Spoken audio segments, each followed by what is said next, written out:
Efa ndresaka n'izay pejin'ny fampianaran'izay antsika dia Androany ihany koa no ivon'ny fankalazana ny 5-10 taona ny sekoly préscolaire Tiketak eny Alarobia eny. Maro ny hetsika natao nanamarihana azy ity, teny Amboniloha teny, nahitana dihy, ny hira, teo ihany koa ny tantara an-tsehatra samihafa, ny fifaninana minimisteur Tiketak ihany koa ny tena nampiavaka izany fotoana izany. Marahantsika ny sary.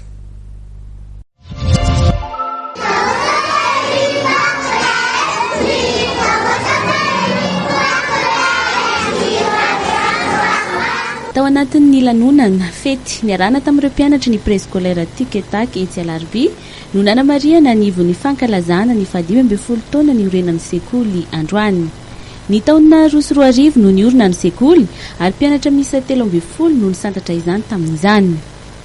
Nahazo fisikafana ara-dalàna zany tamin'ny 2024 dia sokatra ny sekoly mpianatra 13 no nanokatra anazy tamin'izany. Classe toute petite section, si petite section fotsiny no sokafana. Ary nikisy tamin'izany ary dia hitako orianao.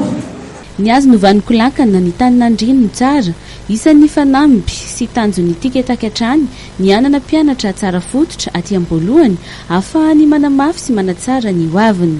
Nanamafy nisy olo-tena avy amin'ny dihy nanalamanga fa tafiditra tanteraka ao anatin'ny rafim-fampianarana eto Madagasikara amin'izao ny préscolaire.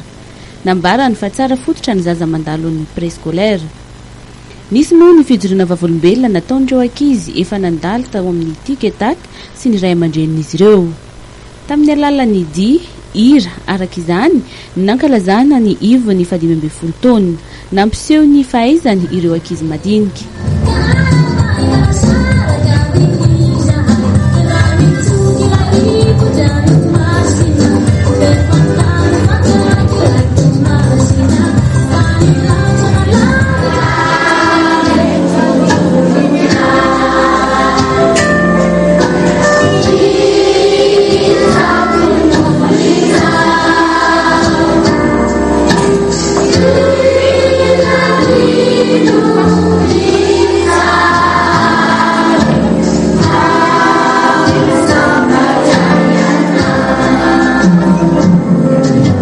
Nisy ihany koa ny tantara an-tsehatra izay nanehonina ny tantaran'ny sary miaina ankafizin'ny ankizy de Blanche Neige.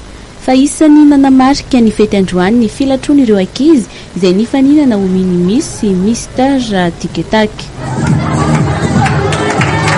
C'est dur être bébé.